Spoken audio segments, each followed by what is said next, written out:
Thank you very much, Your Excellency, SKM, our host, the University Dons, comrades, colleagues, members of parliament, other invited guests. I will not attempt to be as fluent in Swahili as my good friend Mugisa will start laughing at me before we get to Thika. But let me give thanks to His Excellency Stephen Kalonzo Musyoka for indeed inviting us to come and listen to the leaders of thought and research alongside the wise people. You know, I don't want to use the Bible. It says when you say wise men, you include the women. I think let's agree they are wise people because they are of both gender. You know, the priest, the preacher, the gentleman who gave us the word. At some point, I thought he was pointing at me because he spoke about surrounding yourself with wise advisors. And because I'm not in a hurry. I know my two brothers may want to leave. For those who understand Kikamba, Nemusi. In fact, across the main road, my brother Steve, I told you the other time when we were here, across the main road, I also have a small place where I could, if it got very late, and if Steve was to chase me out, I would just cross over and sleep. But the reason why I say I thought the preacher was addressing me is because something that I've told Kenyans in the past, and let me just repeat it so that you can see how it fits to what the world told to us was all about. Immediately, Kenya Kwanza took office, and you know, I had gone to Kenya Kwanza, first of all complaining because those of you who drive on Thika Road, if you remember, there was a very huge post of myself, and the only two words below my photograph, Kenya Kwanza. Little did I know that actually, I even know the person who actually did it. It is Ovinya's counterpart in Nairobi, Johnson Arthur Sakaja. He saw it and he quietly went and had it secured at the registrar of political parties' office. So when I was going there, they told me, no. I told them, why did you pick my slogan? They told me, no, it's this one. We already have we have it at our name. So I didn't want to quarrel about nothing. But my main story is about when William Ruto became president and he was about to name his cabinet. We used to have several meetings. In one of the meetings, he told me that, you know, he likes calling me JB. No, JB, I actually want you to be the Attorney General. You know, even as those of us who joined Ruto, we were saying we know him. Then we were saying we actually know him, but somehow there was an issue of we didn't know, we were not, actually I think we were not consulted. Maybe Fred should bear the blame for not consulting some of us. Because we had had several meetings with my brother senior brother, Stephen Kalonzo Musyoka. So I think the problem was just within what was then government. We were not consulted. So even as we were joining that Kenya Kwanza, we were saying we know this guy. So when he proposed that I become the Attorney General, I told him no. No, I can't. I don't want to do that. I told him, my only reason of wanting to be in government is only one, that I put in 15 years in the judiciary, served 8 years as a member of parliament, and now I've done 10 years as speaker. All I want to, ndio nisikie nimekuwa kwa serikali. Mukisa ukitaka kukosoa mimi baadaye. It's if I sit in the national executive, but I don't want to be the Attorney General. And the matter ended there. 2-3 days later, my good friend, who was not only my classmate but my roommate, the current Speaker of the House, the National Assembly, Moses Masika Wetangula, calls me to some place, and we go, and he tells me that, I have your message. I asked him, from where? He tells me, from the President. I said, which message? He told me, when he mentioned to you that he wants you to be the AG, you declined. So I asked him, so what is his message? He's pleading that you did accept to be the Attorney General. So I decided, since Moses is somebody we've known for each other for so long, in fact, I began my working career, I saw somebody talking about Kebabi. I know the villages around that area. So I decided, let me tell Moses the truth. So I tell Moses, you know what? The reason why I would not want to do that job is because you and I know this guy. To be an Attorney General with Ruto as president is an extremely dangerous experiment. So we talk with Moses. I told him, you know what? When the AG's job is to advise. The other one of going to court, it's no more because you go in public interest. And there are so many state councils. But this one of advising, you must be clear that the person who you are advising also wants to be advised. And that's why I bring in the sermon.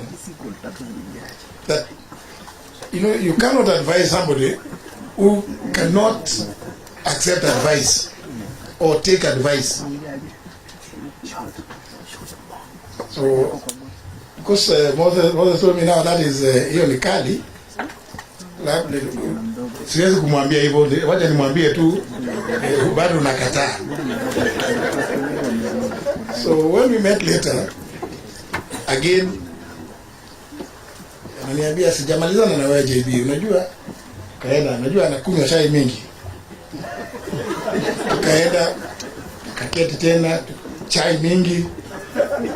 Then I decided, let me tell this guy the reason why I do not want this job. And I told him, you know what? As AG, I would date a situation whereby my advice will not be taken. Because I cannot advise in a manner that is inconsistent with the provisions of our constitution.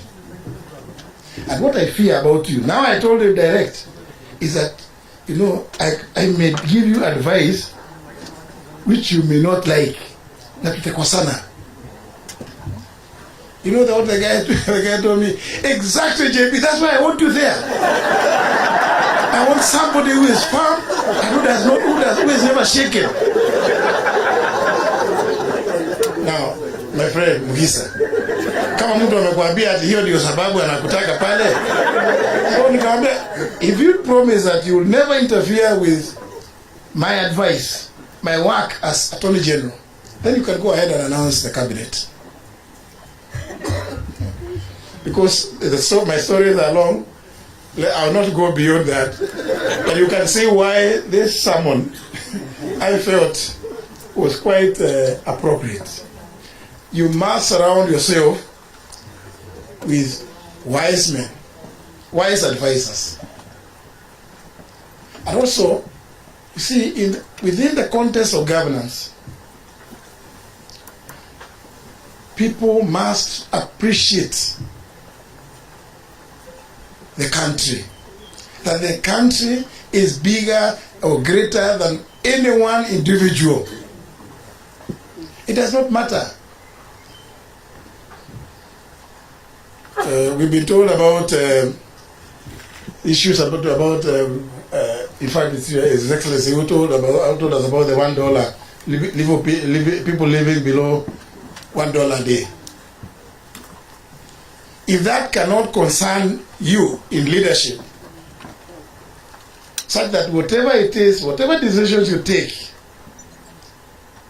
are acutely informed by the desire to lift those that live below $1 a day in the country, then you are not worthy in a position. You cannot take oath in public.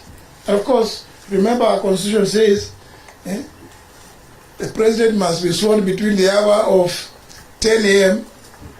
and 2 p.m. Wakili Dewanjiru.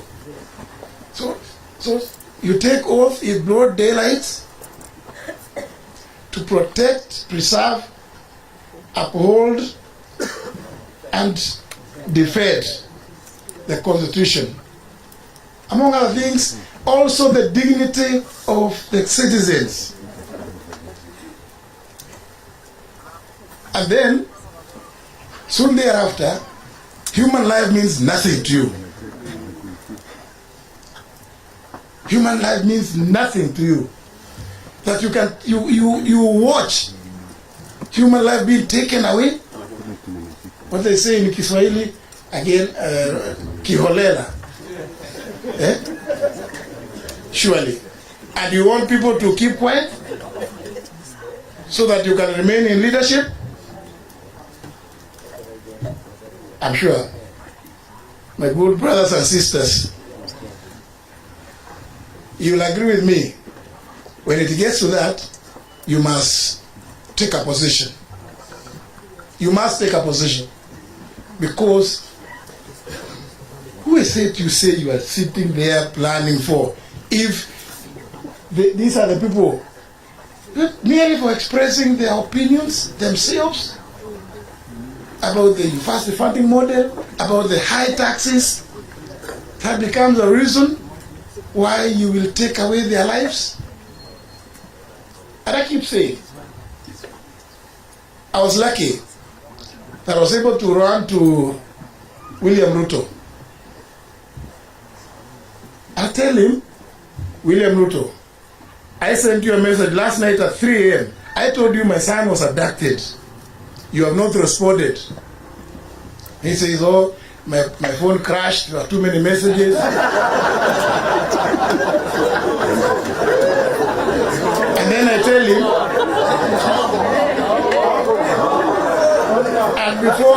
and before going to him, I had tried to get to talk to anybody, including, I don't want to now, but our good friend from Daraka, Kindiki, who was then in charge of Interior. Fire. Fire. Norma, see Norma. And he too had the audacity of replying to me that, no, I can tell you. Because I told him, Nurdin knows where my son is. And Kindiki called me twice. I told me, no, it's not true. I have spoken to Nurdin. Asked him, but Kindiki, if you have spoken to him, why is it that he cannot pick my calls? We sit together in the National Security Council. Why? I mean, does he imagine that it's not a love affair?